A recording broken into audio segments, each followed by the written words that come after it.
ఓం నమ శివాయ. ఈరోజు 30వ రోజు పారాయణలో భాగంగా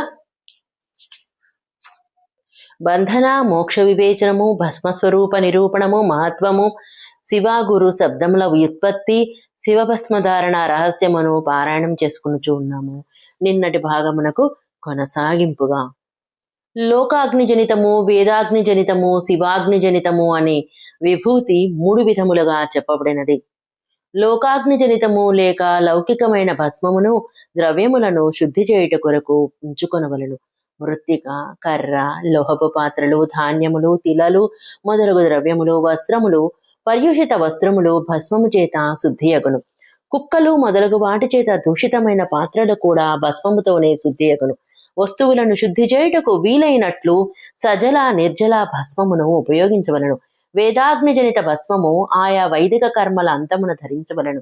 మంత్రము క్రియచే ఉత్పన్నమైన హోమకర్మ ఆ అగ్నియందు భస్మరూపమును ధరించును. అట్టి భస్మమును ధరించుట వలన ఆ కర్మ ఆత్మయందు ఆరోపితమగును. అఘోరమూర్తి ధారి అయిన శివుని మంత్రమును పఠించి బిల్వ చెక్కను రగల్చవలను. ఆ మంత్రము చేత అభిమంత్రించిన అగ్నిని శివాగ్ని అందరు. దాని ద్వారా వ్రేల్చిన కాష్టాగ్ని భస్మమును శివాగ్ని జనితమందరు. కపిలగోవు యొక్క గోమయము లేక ఆవుపేడను, సెమి, రాగి, మర్రి, మోదుగా, రేగల, బిల్వ కర్రలను శివాగ్ని చేత రగిలించవలను. ఆ శుద్ధ భస్మము శివాగ్ని జనితమని అంగీకరింపబడను. లేక కుశాగ్ని చేత శివమంత్రమును ఉచ్చరించుచు కర్రను దహించవలను. తదుపరి ఆ భస్మమును వస్త్రముతో వడపోసి కొత్త కుండలో నింపి పెట్టవలను. దానిని అప్పుడప్పుడు తన కాంతి శోభలను ఇనుమడింపజేసుకొనుటకు ధరించవలను. అట్టి పురుషుడు గౌరవప్రదుడు, పూజనీయుడు అగును. పూర్వకాలమున భగవంతుడగు శివుడు భస్మశబ్దమునకు ఈ అర్థమునే ప్రకటించును. రాజు తన రాజ్యమందు సారభూతముగు పన్నును గ్రహించునట్లు మానవుడు సస్యాదులను కాల్చి దాని సారమును గ్రహించును. అట్లే జఠరానలము అనేక విధములకు భక్ష్య భోజ్యాది పదార్థములను అధికముగా గ్రహించి కాల్చును. అట్లు కాల్చి సారమును గ్రహించును. ఆ సారముతో ఈ దేహము పోషించబడును. అట్లే ప్రపంచకర్త పరమేశ్వరుడు శివుడు కూడా తన యందు ఆధేయ రూపమున విరాజిల్లుచున్న ప్రపంచమును కాల్చి భస్మరూపమున దాని సారతత్వమును గ్రహించును. ప్రపంచమును దగ్ధము చేసి ఆ భస్మమును శివుడు తన శరీరమునందు ధరించును. బూడిదను విభూతిని రాసుకుని నెపముతో ఆ స్వామి జగత్తు యొక్క సారమునే గ్రహించును.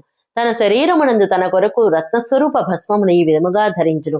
ఆకాశసార తత్వమును కేశములయందు, వాయుసార తత్వమును ముఖమునందు, అగ్నిసార తత్వమును హృదయమునందు, జలసార తత్వమును కటిభాగమునందు, పృథ్వీ యొక్క సారతత్వమును మోకాళ్ళయందు ధరించును. ఇట్లు ఆ స్వామి సర్వాంగములన్నీయు వివిధ వస్తువుల సారరూపమే. మహేశ్వరుడు, బ్రహ్మ, విష్ణు, రుద్రుల సారతత్వమే తన లలాటమునందు తిలకముగా ధరించిన త్రిపుండ్రము. ఆ స్వామి ఈ వస్తువులనన్నింటినీ ప్రపంచ అభ్యుదయము కొరకే ధరించును. భగవంతుడకు శివుడే ప్రపంచం యొక్క సారతత్వమును తన వశము చేసుకొనను కనుక దీనిని వశపరుచుకున్న వారింకెవ్వరునూ లేరు. సకల మృగములను హింసించు మృగము సింహము, కానీ దానిని హింసించు మృగం ఇంకేదీను లేదు కనుకనే దానిని సింహము అందురు. శకారమునకర్థము నిత్యసుఖము మరియు ఆనందము, ఇకారమునకర్థము పురుషుడు, వకారమునకర్థము అమృత స్వరూప శక్తి స్వరూపము. వీటి సమ్మిళిత రూపమే శివుడు. కనుక ఈ రూపములో భగవంతుడకు శివుని తన ఆత్మయని దానిని పూజించవలను. కనుక మొదట తన అంగములయందు భస్మమును ఆలేపనము చేసుకొనవలను. తదుపరి లలాటమునందు త్రిపుండ్రమును ధరింపవలను. పూజా సమయమునందు సజల భస్మమును ఉపయోగించవలను. ద్రవ్యశుద్ధి కొరకు నిర్జల భస్మమును వాడవలను. గుణాతీతుడగు పరమశివుడు రాజసాది వికారములతో కూడిన గుణములను నిరోధించును, దూరముగా తొలగించును. దీని వలన వారందరికీ గురురూప ఆశ్రయము నొసగి ఆ స్వామి స్థితుడయుండును. గురువును నమ్ముకొనిన శిష్యుల త్రిగుణములను దూరము చేసి వారికి శివతత్వమును అవగాహన చేయించును. కనుకే గురువని చెప్పబడును. గురుపూజ పరమశివుని పూజయే. గురువు ఉపయోగించగా మిగిలిన పదార్థమంతయు ఆత్మశుద్ధి కలిగించునదగును. గురువు ఆజ్ఞ లేకుండా ఉపయోగించబడినదయు దొంగతనము చేసి తెచ్చిన వస్తువు ఉపయోగించినట్లుగును. గురువు కంటే కూడా విశేష జ్ఞానము కలిగిన పురుషుడు లభించినచో అతనిని కూడా ప్రయత్నపూర్వకముగా గురువుని చేసుకొనవలను. అజ్ఞాన రూపమైన బంధము నుండి విడిపడటయే సాధించదగిన పురుషార్థము. అందువలన విశేష జ్ఞాని అయిన వాడే జీవుని బంధము నుండి విడిపించగలడు. జనన మరణ రూప ద్వంద్వమును భగవంతుడగు పరమశివుని మాయయే కలిగించినది. ఈ రెండింటిని శివుని యొక్క మాయకే సమర్పించువాడు శరీరబంధమున చిక్కుకొనడు. శరీరముండు వంతనంత వరకు క్రియాధీనమున ఉండు జీవుడు బద్ధుడని చెప్పబడను. స్థూల సూక్ష్మ కారణములను మూడు శరీరములను వశమందించుకొనిన ఎడల జీవుడు ముక్తుడగును అని జ్ఞానులు పలుకుదురు. మాయాచక్ర నిర్మాతయగు శివుడే పరమకారణ స్వరూపుడు. శివమాయ యొసగిన ద్వంద్వమును శివుడే స్వయముగా తుడిచివేయును. అందువలన శివుని ద్వారా కల్పించబడిన ద్వంద్వమును ఆ ప్రభువునకే సమర్పించవలను. శివ పూజ యందు తత్పరుడైన వాడు మౌనముగా ఉండవలను. సత్యాది గుణములతో కూడినవాడు క్రియా జప తప జ్ఞాన ధ్యానములతో ఒక్కొక్క దానిని అనుష్ఠింపవలను. ఐశ్వర్యము, దివ్య శరీర ప్రాప్తి, జ్ఞానోదయము, అజ్ఞాన నివారణము, భగవంతుడకు శివ సామీప్య లాభము, ఇవన్నీ క్రమముగా క్రియా మొదలగు వాటి ఫలము. నిష్కామ కర్మ చేయుట వలన అజ్ఞానము నివారించబడును.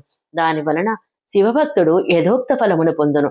శివభక్తుడగు పురుషుడు దేశ కాల శరీర ధనముల కనుగుణముగా యోగ్యములకు క్రియాది అనుష్ఠానములు చేయవలను.